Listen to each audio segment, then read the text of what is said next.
Leave விட்டா இங்கே போகணும் அங்கே போகணும்னு பிளான் போட்டு எப்போடா இந்த கோடை விடுமுறை ஆரம்பிக்கும்னு ஏங்கி கிடந்து இப்போ கோடை விடுமுறை முடியவே போகுது.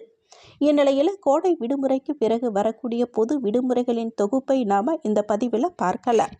தமிழகம் புதுவையில் கோடை விடுமுறை வரும் ஜூன் 1ஆம் தேதியுடன் முடிவடைவதை தொடர்ந்து ஜூன் 2ஆம் தேதி தமிழகம் புதுவையில் 2025-2026ஆம் கல்வியாண்டிற்கான வகுப்புகள் ஆரம்பமாக உள்ளன. எவ்வளவுதான் நீண்ட விடுமுறையாக இருந்தாலும் அடுத்த ஹாலிடே எப்பொழுது என்பதை தேடி கேலண்டரை புரட்டும் கைகளே அதிகம்.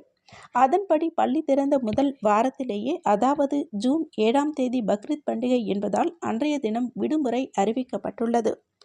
அடுத்ததாக ஜூலை 6ஆம் தேதி முகரம் பண்டிகையும், ஆகஸ்ட் மாதம் 15, 16, 27 தேதிகளில் சுதந்திர தினம், கிருஷ்ண ஜெயந்தி, விநாயகர் சதுர்த்தி உள்ளிட்ட பண்டிகைகள் கொண்டாடப்படுவதால் அடுத்தடுத்து 3 நாட்கள் விடுமுறை விடப்படும்.